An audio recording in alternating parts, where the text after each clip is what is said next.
Al final nunca, nunca encontré mi Biblia, digo yo. Anda por ahí enseñándole a la gente la cantidad de notas que tengo. Ya, no, muchos años, 7 años con esa Biblia.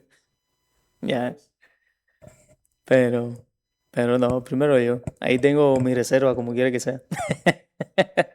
Muy bien, hermanos, un placer nuevamente estar por aquí. Saludar a todos los que han podido venir. Damaris, espero que te encuentres muy bien. Y sí, hermanos, vamos como decía el pastor, está muy, muy bonito el día. Muy, muy bonito el día para haber estado en la casa, pero damos gloria a Dios de que con las pocas fuerzas que tenemos podemos venir, ¿no? Y estar aquí en la iglesia, porque sé que todos nosotros venimos cansados, hermano. Cansados de alguna otra manera. Pero me gustaría que vayamos abriendo nuestras Biblias en Mateo capítulo 22. Vamos a estar leyendo los versos del 23 al 33. Y va a estar muy interesante el estudio de hoy porque vamos a hablar acerca de la vida después de la muerte. Vamos a ver cómo Jesús habla acerca del carácter de Dios, acerca del ser humano, de Abraham, Isaac, Jacob, de cómo ellos persisten con vida después incluso de haber muerto, ¿no? Entonces vamos a ver cómo toda esta disyuntiva, todo este problema se estaba manifestando incluso en el tiempo del Señor Jesús. Ahora, a nivel de introducción me gustaría compartir algo con ustedes. Y es muy interesante porque en el mundo antiguo, hermanos, la idea de la resurrección no era aceptada por todas las personas. Por ejemplo, los saduceos no eran los únicos que rechazaban la idea de la vida después de la muerte. Históricamente, también nosotros podemos encontrar posturas semejantes en algunas corrientes filosóficas griegas como los epicúreos. Eso usted lo puede encontrar en Hechos capítulo 17.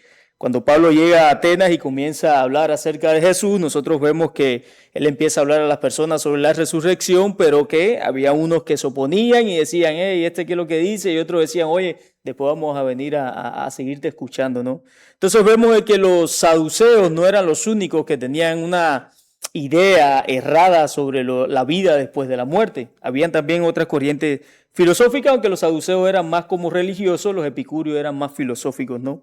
Así que la resurrección, hermanos, no era una idea captada de manera universal en el mundo antiguo y precisamente eso es lo que vamos a estar mirando en Mateo capítulo 22, donde vamos a encontrar con los saduceos quienes venían con la misma conclusión. ¿Cuál era esa conclusión? Que no hay resurrección, que no hay vida después de la muerte, después de la muerte. Dice Mateo capítulo 22, versículos del 23 al 33. Dice, aquel día vinieron a él los saduceos, quien dice que no hay resurrección, es decir, no hay vida después de la muerte.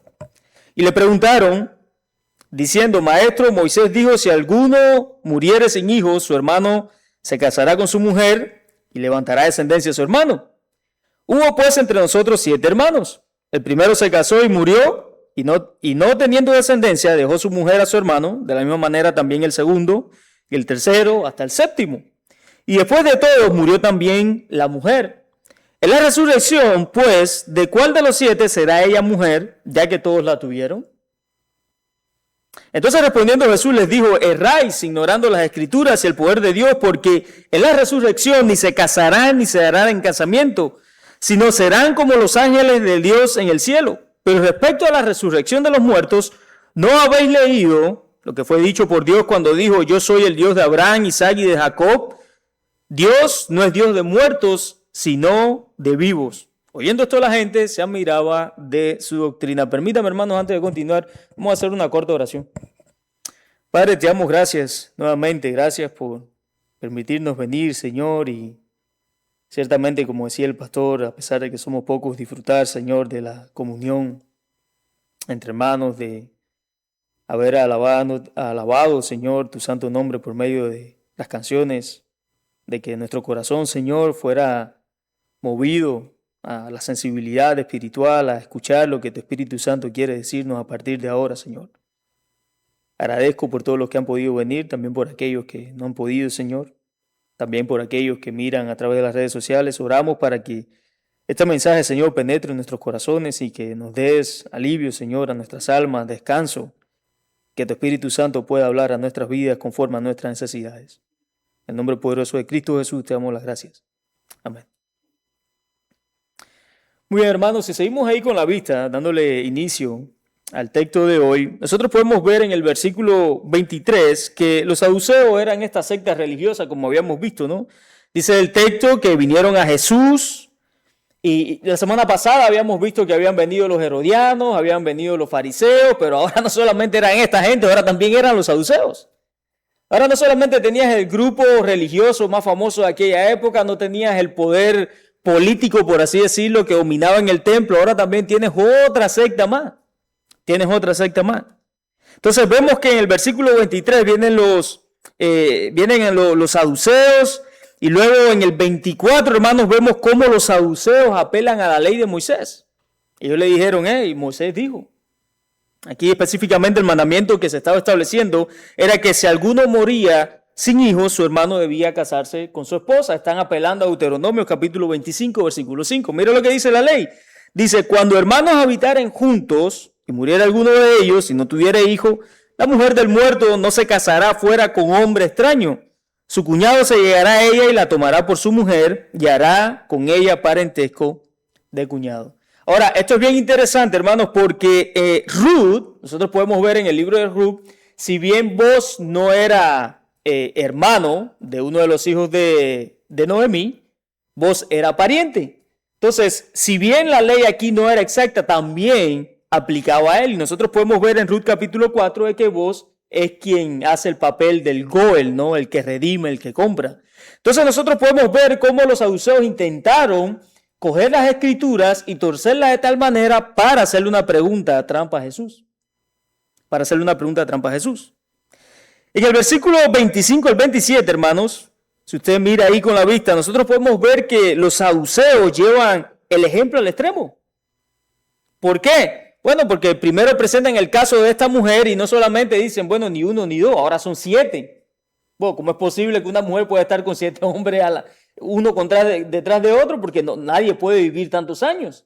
Pero ellos inteligentemente, en su manera de pensar, ellos cogieron este concepto de la ley y quisieron, como hacen todos los religiosos, cogen un concepto bíblico y lo llevan al extremo.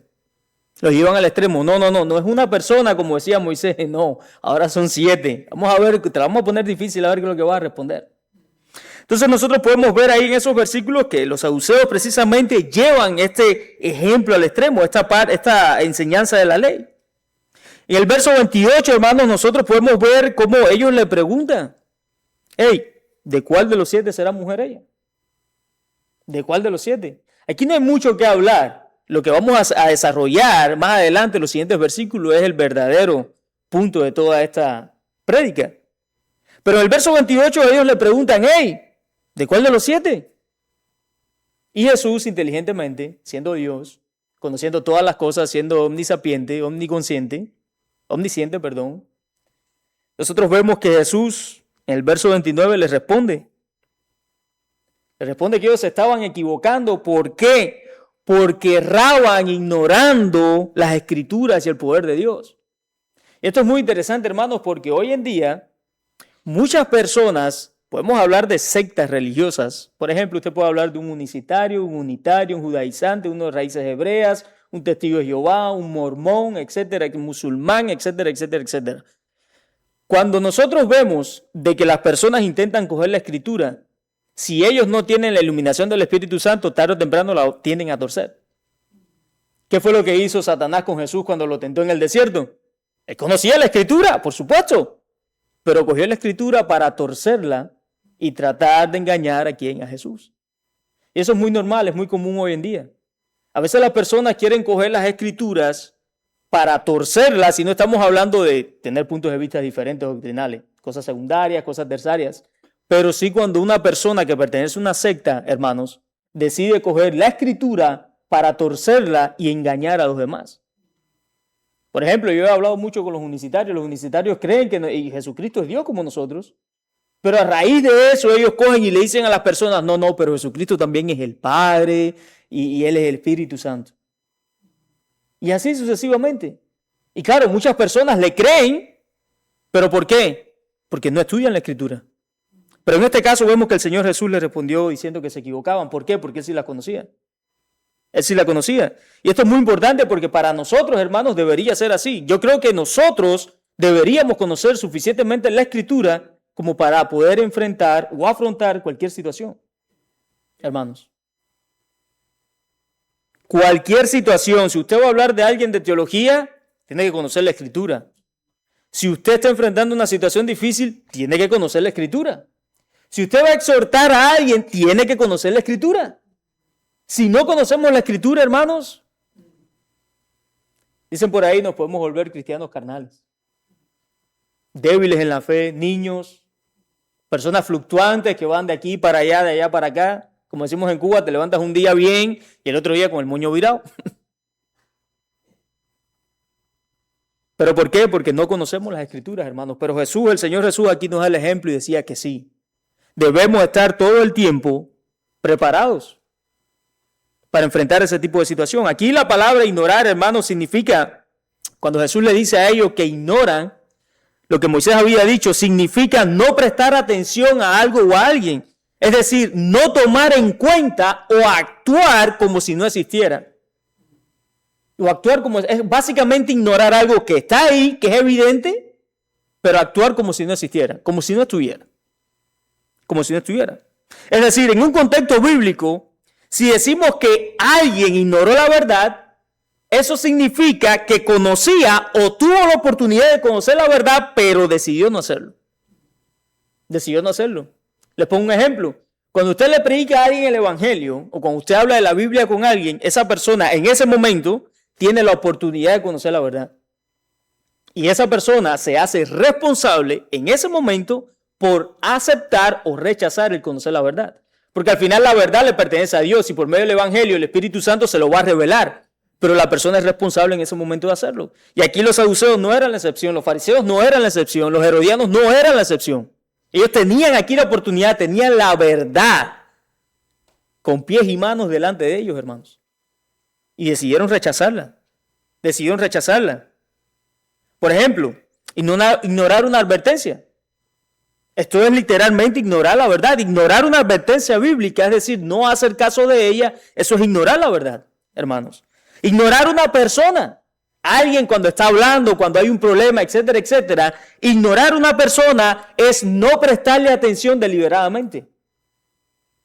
Cuando a veces tenemos problemas y a veces estamos queriéndole comunicar algo a alguien y esa persona no presta atención a lo que le estamos diciendo, precisamente esa persona está ¿qué? Ignorando algo. Y eso lo podemos aplicar en cualquier contexto. Cualquier contexto. También, hermanos, podemos ignorar un problema. Es decir, el no atender el problema que hay, aunque se sepa que existe, el no atender el problema sabiendo que está un problema, eso es ignorarlo. Entonces, cuando nosotros hablamos aquí, cuando la Escritura nos dice que ellos ignoraron, o Jesús les dice que ellos ignoraban la verdad, ellos precisamente estaban haciendo estas tres cualidades que yo le acabo de demostrar. Tenían un problema espiritual, estaban ignorando la verdad. No estaban prestando atención a lo que Jesús le estaba diciendo de manera deliberada. Y eso los llevó ¿a qué? A no hacer caso de las palabras de Jesús. Entonces, en ese momento, los saduceos eran responsables delante de Dios. Delante de Dios. Por esta razón, la palabra errar que utiliza significa equivocarse. Es decir, estar en un error o apartarse de lo que es correcto. Entonces, cuando Jesús le dice a los saduceos, hermanos, erráis, cuando Él le dice erráis, la idea es de que ellos estaban equivocados en su manera de entender las Escrituras y el poder de Dios. Y como decimos aquí, podemos estar en diferentes puntos doctrinales, eso no es un problema, pero cuando se ignora la verdad, sí, hermanos. Hay verdades bíblicas que no son negociables, ¿eh? No lo son. No son negociables, no se pueden ignorar. Si usted niega que Jesucristo es Dios, siendo hombre, usted está ignorando la verdad. Si usted niega que no hay una Trinidad en la Biblia, usted está ignorando la verdad. Si usted niega que el hombre es pecador, usted está ignorando la verdad. Hay ciertas cosas que en la Biblia son bien explícitas y no podemos ignorar. De la misma manera, cuando ocurre un problema, si usted ve de que alguien tiene un problema en contra suya, usted está ignorando eso porque usted cometió el error, usted está ignorando el problema. Está errando. y no está actuando con la verdad. Y así sucesivamente, hermanos. Entonces el problema de los saduceos aquí era grande, ¿eh? Era muy, muy, muy grande. Es decir, estaban tan equivocados, hermanos, que habían tomado la dirección incorrecta. La dirección incorrecta, fallando en la interpretación de entender algo de manera equivocada. Ese es básicamente el punto de lo que Jesús le está diciendo. Ustedes fallaron, están fallando. No saben interpretar. Luego en el versículo 30 nosotros podemos ver que Jesús, hermanos, explica la naturaleza del ser. Y aquí es donde la cosa se va a empezar a poner interesante. Así que si usted quiere hacer notitas, ahí ponga su lápiz, su hojita, que va a poner muy interesante aquí. Aquí nosotros podemos ver en el verso 30, hermanos, de que Jesús le explica la naturaleza del ser. ¿Qué es lo que significa esto? Bueno, vamos a hablar un poco técnico, lo que es la ontología, la esencia de lo que es una persona.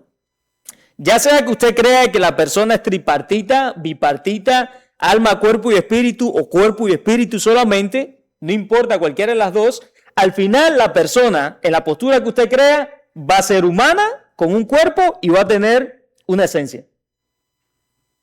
Una esencia. Y aquí en el verso 30 Jesús ya empieza a hablar sobre esto. Este verso, hermanos, nos muestra que en la resurrección, fíjense, el hombre ya no se cansará. ¿Por qué? Bueno, porque el hombre vivirá eternamente en la presencia de Dios, cumpliendo así el propósito para el cual fue creado. El hombre tuvo un principio dentro de la creación, y eso lo vamos a ver más adelante. Pero el hombre tuvo un propósito cuando fue creado también. ¿Cuál es ese propósito? Vivir eternamente en la presencia de Dios. Ahora van a haber personas que van a estar alejadas eternamente de la presencia de Dios, precisamente ¿por qué? Porque ignoraron la verdad. Así como los saduceos, como los fariseos y todas las sectas que puedan haber, los herodianos, los epicúreos, etcétera. Incluso hoy en día, esas personas al haber ignorado la verdad, sí van a seguir viviendo eternamente, pero alejados de la presencia de Dios. Y tendrán su parte en el lago de fuego. Pero para aquellos que viven ahora mismo y van a vivir en el futuro en la presencia de Dios, mire lo que dice Apocalipsis 21, versículo del 3 al 4. Dice, y oí una gran voz del cielo que decía, he aquí el tabernáculo de Dios con los hombres, y él morará con ellos, y ellos serán su pueblo, y Dios mismo estará con ellos como su Dios. Enjuagará a Dios toda lágrima de los ojos de ellos, y ya no habrá muerte, ni habrá más llanto, ni clamor, ni dolor, porque las primeras cosas pasaron. Entonces el hombre, hermanos, es creado en el tiempo y tiene un propósito. Y el propósito del hombre es cuando muera ver a Dios cara a cara. Ahora el hombre es responsable aquí de cuál es la decisión que va a tener o que va a tomar. O decidimos vivir para Dios o simplemente ignoramos la verdad. Y podemos vivir la vida que nosotros queramos, pecando, no arrepintiéndonos. No hay problema. Para Dios con eso no hay problema. El tema es que el día de mañana todos nosotros aquí vamos a tener una cita con la muerte. Y tenemos que estar preparados para cuando eso suceda, hermanos. Así que la verdad, hermanos, de esto es que si bien Dios es Dios de vivos, nosotros no sabemos cómo es la eternidad. No sabemos cómo será experimentar el no cansarse, el no sentir odio, el no andar pleiteando con los demás por cosas sencillas. No vamos a saber cómo es eso, pero lo que la Biblia sí nos enseña, hermanos, es que será un lugar de descanso. Vamos a estar, libre de la enfermedad. Vamos a estar libre de problemas familiares. Vamos a estar libre de las persecuciones. Vamos a estar libre de cualquier situación que pueda haber. Y eso creo que para nosotros debe ser la esperanza de vida. Pero ¿qué esperanza tendríamos nosotros de vivir una vida aquí normal si el día de mañana nosotros nos vamos a morir y ya no va a pasar más nada? ¿Qué esperanza hay? ¿Qué esperanza hay para aquellos que dan su vida por Cristo? ¿Qué esperanza hay para aquellos que están en un hospital sufriendo ahora mismo? ¿Qué esperanza hay para aquellos que están atravesando por una situación difícil? Si Dios no fuera la esperanza de cada persona, de cada creyente, hermano, yo creo que como dijo Jesucristo, la iglesia no puede permanecer de pie. Para nosotros aquí, ¿cuál es la esperanza? La esperanza es que un día Dios obre y Dios empieza a mover el corazón de las personas y las personas empiezan a venir aquí y que se empiezan a congregar y que nosotros podamos conocer a más personas y que otras personas puedan conocer a Cristo y se puedan arrepentir, se puedan convertir. Esa es nuestra esperanza. Pero nuestra esperanza está puesta ¿en qué? En Dios. Porque sabemos que si estamos aquí es porque Dios va a hacer algo. Ya sea que cierren la puerta, o ya sea que mande toda la ciudad para aquí. Pero es porque tenemos esperanza de que Él va a hacer algo. Ya sea una cosa o la otra. Una cosa o la otra. Así que la pregunta que debemos hacernos es, hermanos, ¿estamos listos? ¿Estamos listos para partir con Dios? Jesús está diciendo de que aquí las personas no mueren, Dios es eterno. ¿Estamos listos para partir con Dios? ¿Anhelamos estar con Dios eternamente o estamos aferrados a este mundo? Una vez a Dante Gebel lo entrevistaron y él le dijeron, yo sí creo en el milenio, dice, pero yo no me quiero ir de aquí. Ok, está bien. Es que a veces muchas cosas aquí en la vida nos atan. Y si bien la familia es de bendición, lo económico es de bendición, el trabajo es bendición, los amigos es bendición, la iglesia es bendición, todas esas cosas vienen de parte de Dios. Pero eso no puede cambiar nuestro anhelo y nuestro deseo de partir, de estar con Cristo, que es muchísimo mejor, hermanos. ¿Por qué? Porque esa es nuestra esperanza. Esa es nuestra esperanza. Esto nos lleva a pensar que aunque esta vida tiene cosas buenas, hermanos, nosotros las podemos disfrutar. Es cierto. Dios nos da todo para que lo disfrutemos. Pero la Biblia nos recuerda, hermanos, que en la vida eterna con Dios es mucho mejor. Es mucho mejor. Mira lo que dice Eclesiastés. Eclesiastés capítulo 4, versículos 2 al 3 dice, tuve por más felices a los muertos, los que ya murieron, que a los vivientes, los que viven todavía. ¿Por qué los que murieron? ¿Por qué los que murieron van a ser más felices con nosotros? Nosotros aquí tenemos de todo, tenemos familia, tenemos hijos, tenemos trabajo, tenemos dinero, tenemos comodidades, tenemos carro. ¿Por qué los muertos son más felices que nosotros? ¿Por qué? ¿Acaso Jesús se estaba equivocando cuando dijo de que Dios no es Dios de muertos, sino de vivos? ¿Qué quiso decir aquí Salomón en Eclesiastés? Bueno, sencillamente porque el muerto, ya las personas cuando mueren ya no tienen más parte en esta vida bajo el sol. Sus obras se acabaron. Ellos van a descansar de todas las cosas que ellos hicieron. De todas las cosas que ellos hicieron. Eclesiastés 7.1 también dice, mejor es el día de la muerte que el día del nacimiento. Cualquier persona que lea estos pasajes de sabiduría, las personas van a decir, oye, qué pesimista es Salomón, ¿verdad? Pero Salomón en realidad aquí nos está hablando de la verdadera felicidad del ser humano. De partir de esta vida, hermanos. De reconocer que esta vida es pasajera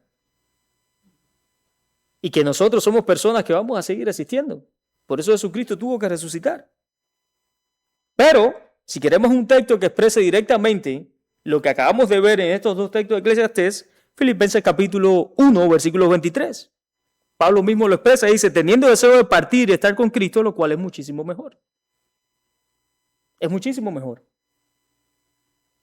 Entonces, para cuando el Señor Jesús habla de la resurrección, hermanos, en el verso 30, el Señor Jesús más bien nos recuerda que esta vida no es nuestro destino final. ¿Por qué? Porque podemos disfrutar de las cosas buenas, como habíamos dicho, pero nuestra verdadera esperanza está en la eternidad.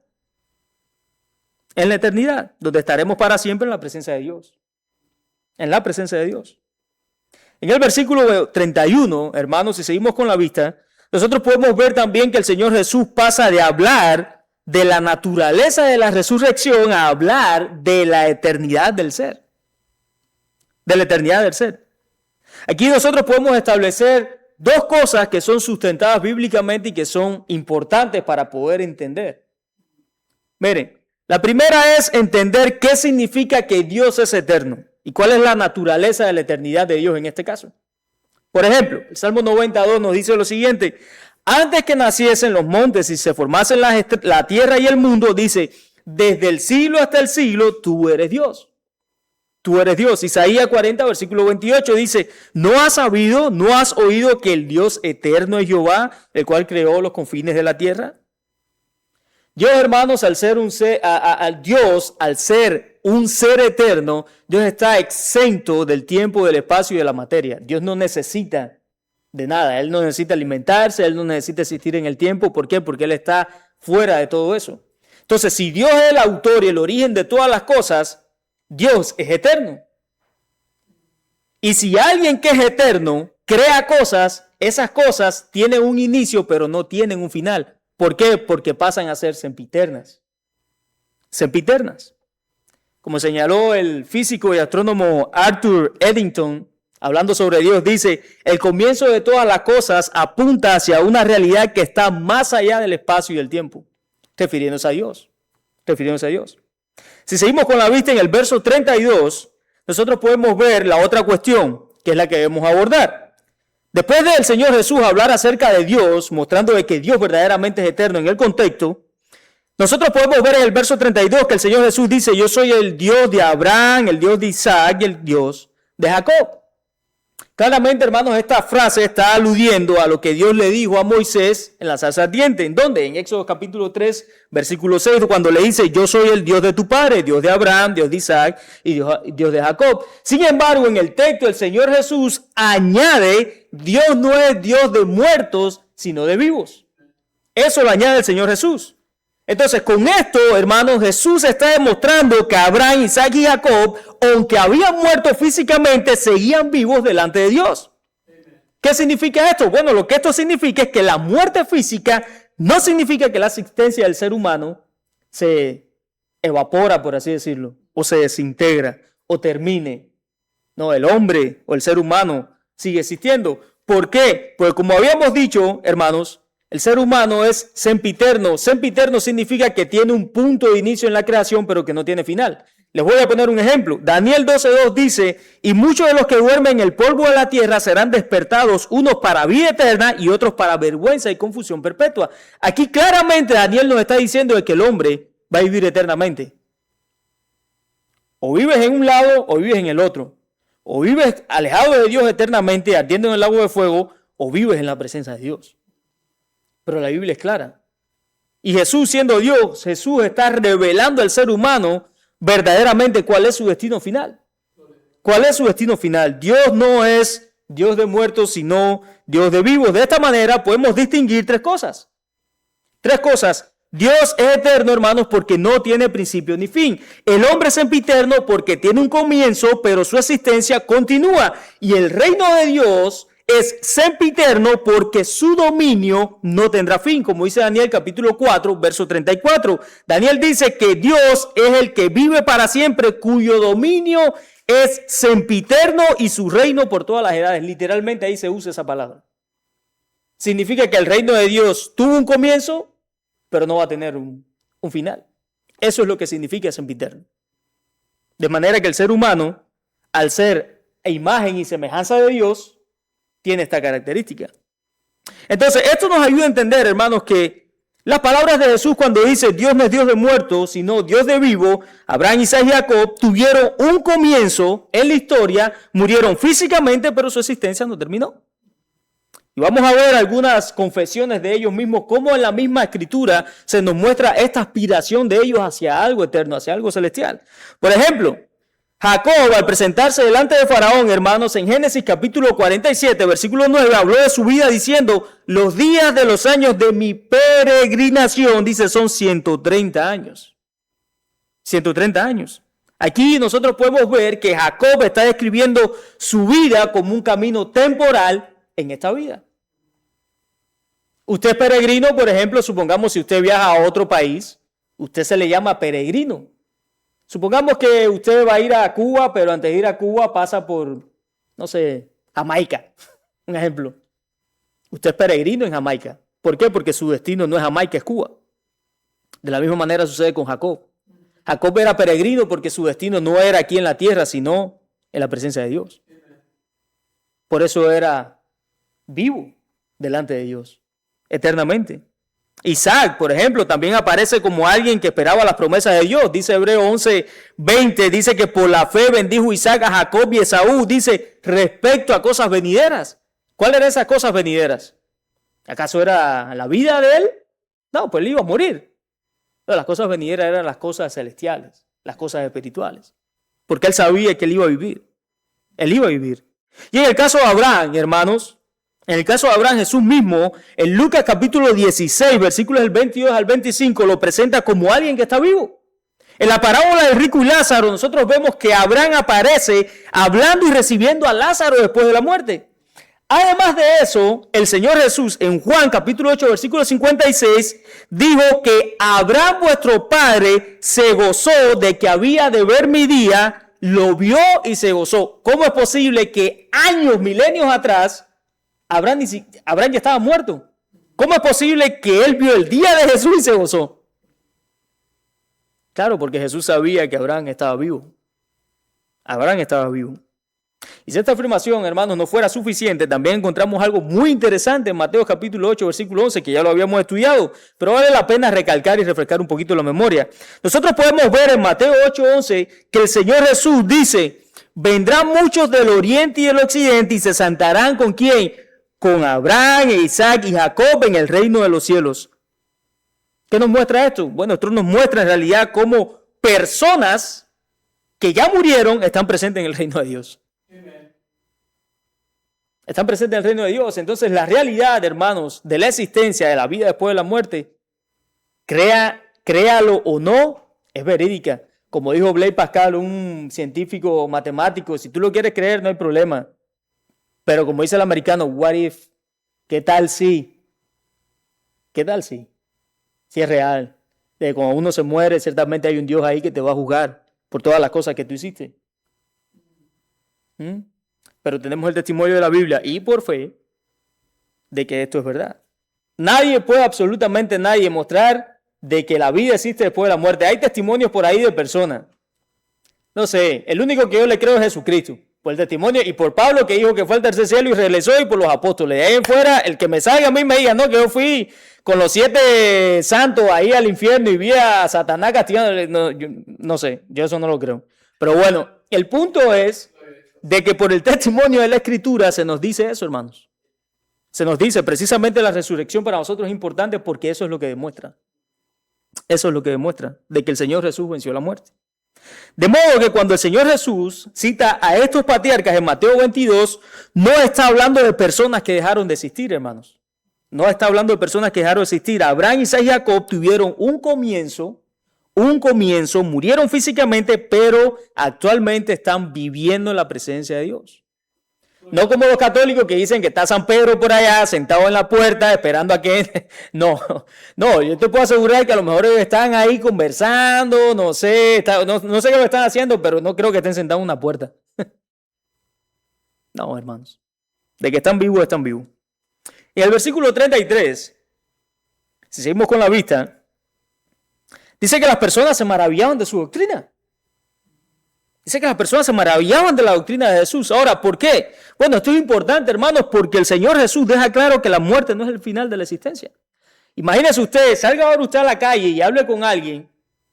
No sé si a lo mejor usted ha hablado hasta con un ateo. A lo mejor una persona que tiene empatía por las cosas espirituales, no hay problema.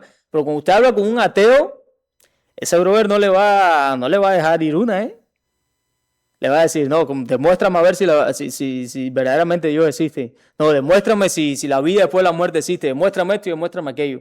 Y si ellos quieren hacer las cosas de manera empírica, ¿no? De que todo sea comprobable. Eso es lo que significa. Pero no. No, en el verso 33 vemos que las personas se maravillaban.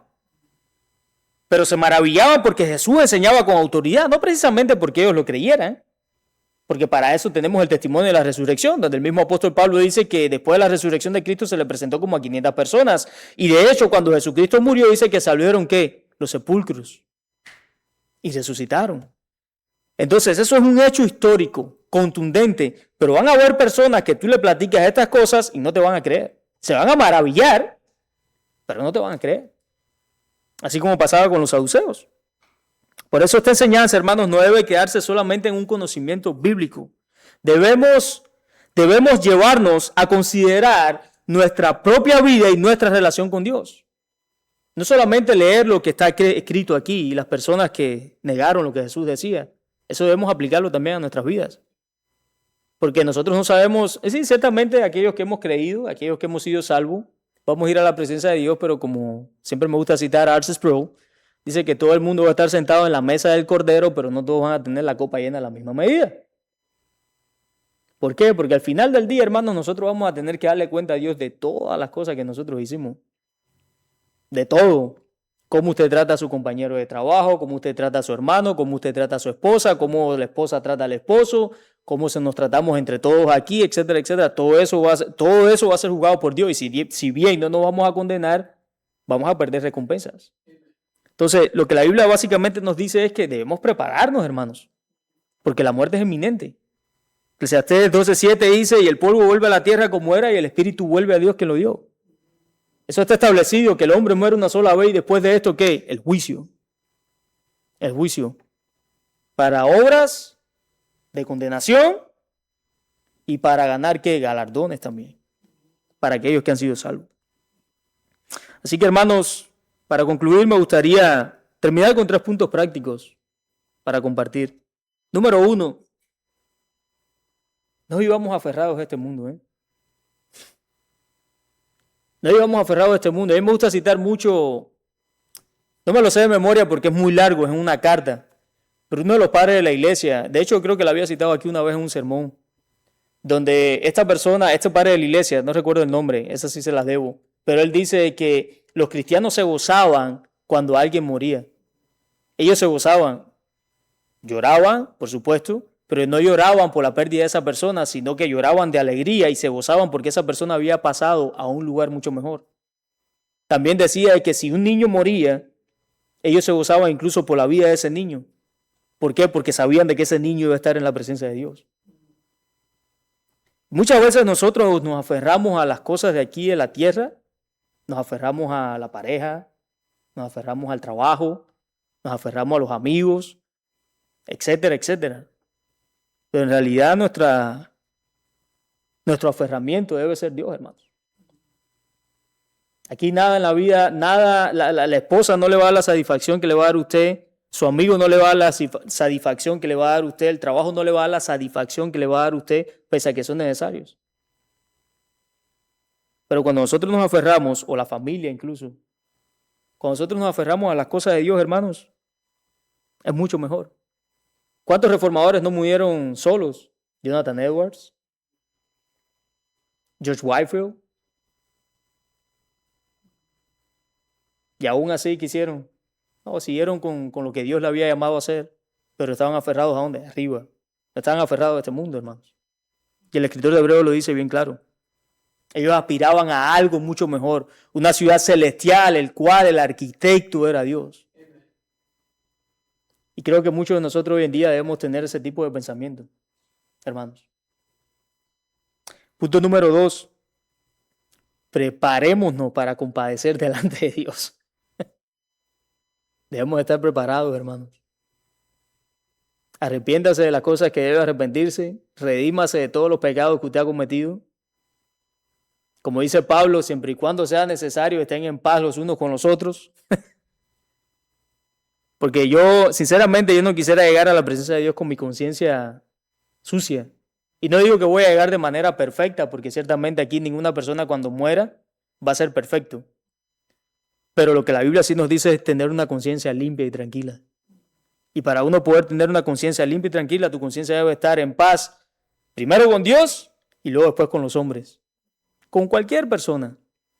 Así que para eso debemos, ¿qué? Prepararnos para compadecer delante de Dios, hermanos.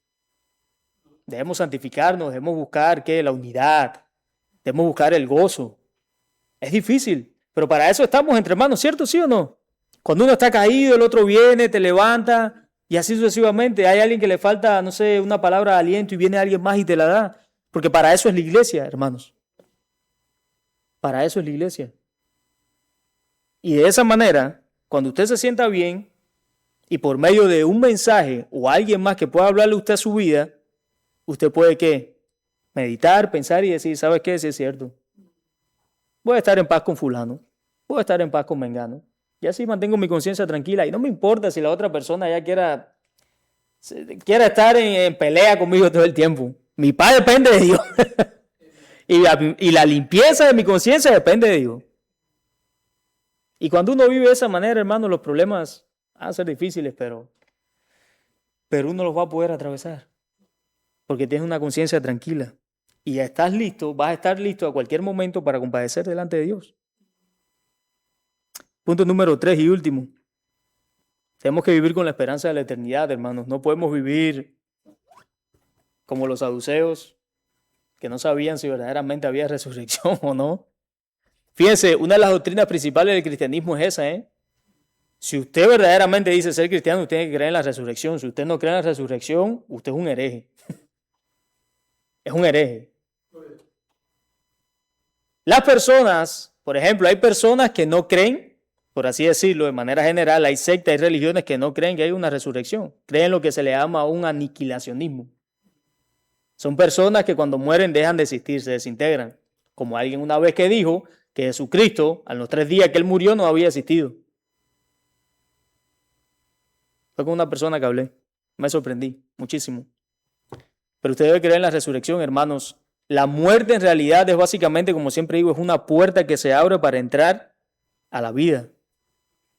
A la vida. Y el día de mañana, cuando Jesucristo venga a juzgar a los vivos y a los muertos, la Biblia dice que ahí se nos va a dar ¿qué? Un cuerpo glorificado.